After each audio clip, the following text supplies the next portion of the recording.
for SimBoxx. We're down at the final press conference at Leigh Wood against Josh Warrington. We'd like to be joined by the ever popular Maxi Hughes. Maxi, how are we doing? All good, mate, yeah. Good man, so very excited for fight night. I'm sure you're firmly in the corner of Josh Warrington, but this is British boxing at its best, surely. Two guys put it all on the line. They've took the losses, they've come back, and it's one hell of a fight. Yeah, I think what makes it more special, it's been stated in build-up. Both guys did come off that GB squad. You know, they've started out in that small hall thingy, no big backers from the start. They've done it the hard way. They've come through the system from the small halls, took their opportunities, and they're fucking done. So, you know, they've earned it, and this, you know, two lads who's come through that, fighting for a world title, fantastic. Absolutely. You know, the build-up seems to be quite cordial, quite respectful, but as it gets to this point on fight, you'll know yourself, you've been there many a time, making weight, the needle starts getting pushed a bit, doesn't it? There's a bit of needle there, things get said, and it builds up the anticipation for fight night. One of the things that has been mentioned more than once is Josh Warrington being a dirty fighter, that he uses his head. I'm sure you sparred many rounds with him. Is the truth in that? Is it just people over-exaggerating? It annoys me when they say that, because I think it's haters. You look at Josh's style, they'll say, oh, his head, he's covered in with his head, but he's not. You know, I've sometimes been done that, but it's because I keep my chin down and I keep compact.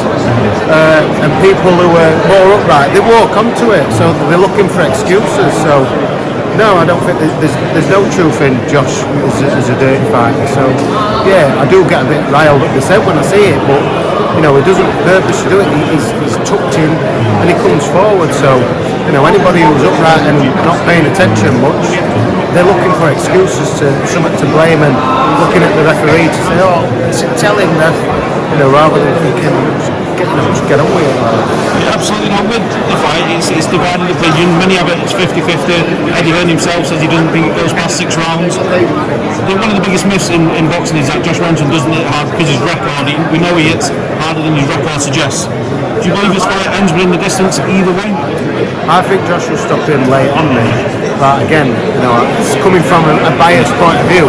But I've sparred him, and you know, and he hits hard.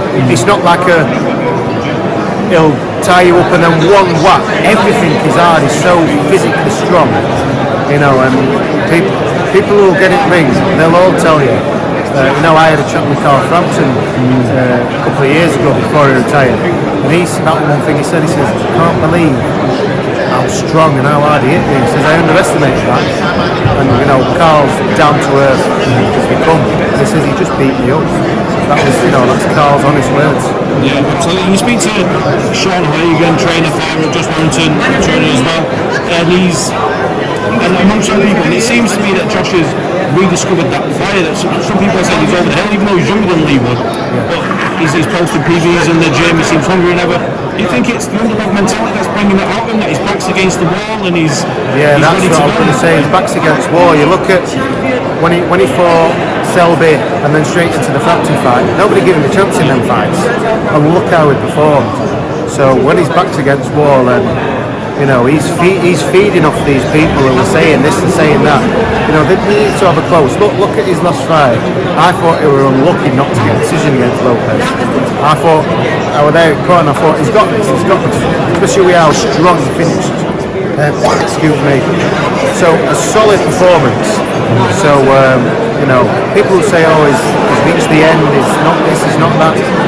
They need to have a closer look because you know he's still performing at the top of his game. It's high performance athlete. Absolutely. I think, you know, a name you mentioned there, Luis Alberto Lopez. It was a great fight with Josh Warrington, nip and tuck. Some people had it one way, others had it the other. Yeah. But that performance and that he pushed Lopez all the way has aged very well, seeing as what he's gone on to do with stopping Michael Conlan and then his last fight as well. You know, let's look at things in detail from that fight. He stopped Isaac. He's devastating. He stopped Mick Conlan.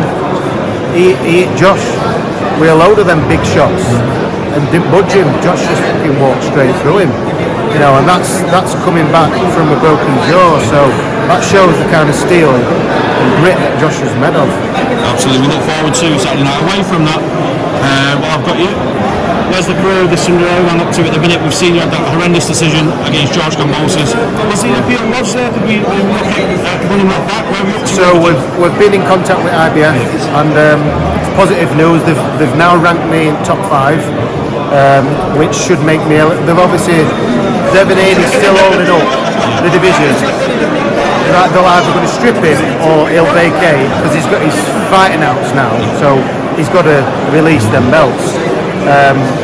So as soon as he does that, the IBF are going to do their ordering of who fights who and all that. So I'm in the picture with being in top 5. So hopefully, as soon as they announce that and do their, follow-up process, we should hear some good news. So I'm positive, and my hard work and that performance hasn't gone unnoticed. The controversy surrounding it has all been picked up by the IBF. Absolutely, Max. With that fight, there's been other fights. Most recently, Sandy Ryan against Jessica McCaskill. A lot of people added on as being robbed on the card. How do you think this changes in boxing? Like yourself, it was up on social media, everyone was aghast. But then it's tomorrow's chip paper, isn't it? And the same with Sandy Ryan. What can, in short, I know we've got the press conference coming up, but in short, what can be done to change this? They need to make judges accountable. Like even IBF have agreed with the scoring. They sent me an email saying we've had it rescored by our panel of judges, and they scored it different. So those who did that, they need to be held accountable. Otherwise, because straight away they're on to the next show, They don't get held up, or their careers don't stop. Where it's wrong on the fighters because it majorly holds us up, and they don't get no repercussions. So they need to make. They need to make it stricter on what happens to them judges.